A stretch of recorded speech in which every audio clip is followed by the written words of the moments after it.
WXII 12 News. This is special coverage of the coronavirus impact. What we are doing is working. We're saving lives. Our biggest enemy is complacency. Staying vigilant and staying at home. Leaders say the coronavirus is still spreading across the state, but at a much slower pace than before. Governor Roy Cooper says it's because we're following social distancing guidelines and executive orders. And tonight, another executive order is in effect that impacts all of us. We're going to have that in a moment, but first we want to get to the weather. Strong, fast-moving storms rolled through the region early this morning, ripping up trees and tearing down power lines. Crews have been working non-stop to get the lights back on since then. Duke Energy says it's restored power to all but 92,000 North Carolinians. Earlier today, that number was close to 240,000 customers. In our region, Forsyth County has the most outages with 445.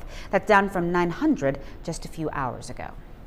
While Alamance County was hit hard, the National Weather Service confirms an EF1 tornado touched down with peak winds of 100 miles per hour in the southeastern part of that county. Now people are busy cleaning up, some of them still waiting for their lights to come back on. The damage is so extensive in places, county officials weren't able to get to it. Coming up in our next half hour of news, another view of the damage in Alamance County and what survivors told our Bill O'Neill.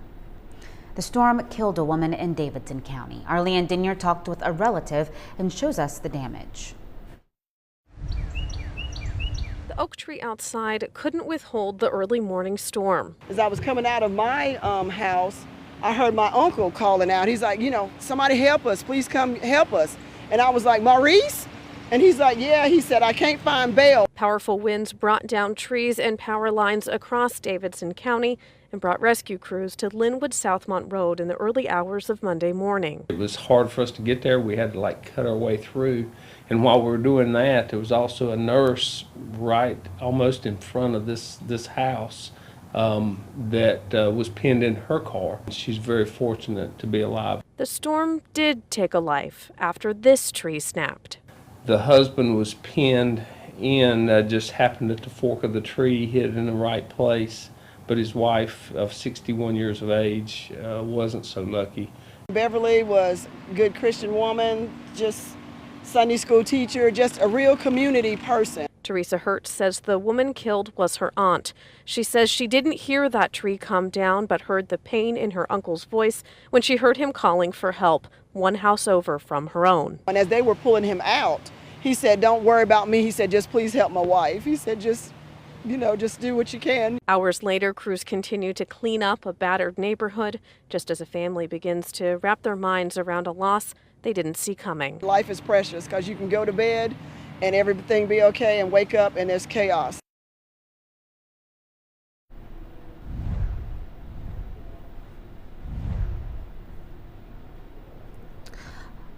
Well, there's a lot of cleaning up going on in Wilkes County as well. 4 trees fell on top of a home on Oak Forest Circle in Millers Creek overnight. It destroyed the roof and an enclosed porch, but not the actual home. About 3:30 this morning, yeah. Huge bang. And it caved in the whole side of the house as far as tore off the outside deck and porch. It had an overhead deck. And that's about the extent of it. It just demolished it. Yep. Well, those two say they are blessed the damage isn't worse and thankful nobody got hurt. New tonight, another care facility in North Carolina has become a coronavirus hotspot.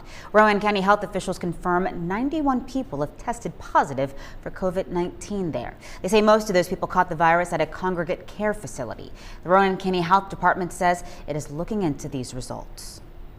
Tonight, 4,800 people in the state have tested positive for coronavirus. At least 86 people have died. And for the first time, someone with COVID-19 died today in Yadkin County. More than 500 people have tested positive for COVID-19 in our area. There are cases in every single county in the Piedmont Triad. Guilford, Forsyth, Davidson, Randolph, and Alamance counties have the most. Every other county is reporting fewer than 14 cases. Tighter restrictions are in effect at retail stores now all across the state. An executive order from Governor Roy Cooper went into effect this evening, requiring grocery stores and other essential businesses to take added precautions. Stores are now limiting the number of people allowed inside at once. They've got to make sure there are no more than 5 people per 1,000 square feet of retail space. It also makes it mandatory for essential stores to place markings on the floor showing where people typically congregate. Businesses are also required to undertake specific cleaning measures as well. We get a lot of calls and questions into our newsroom about those federal stimulus checks. You may notice that money in your account soon. The IRS started issuing the payments this weekend. We don't know when everyone is going to get paid, but the Treasury Department says a large majority of people will get a direct deposit in the next 2 weeks. Governor Cooper said as of today, more than 561,000 North Carolinians have applied for unemployment insurance. He says the Division of Employment Security has issued $66 million in benefits to date, and it's expanding to take new claims and process checks as quickly as possible.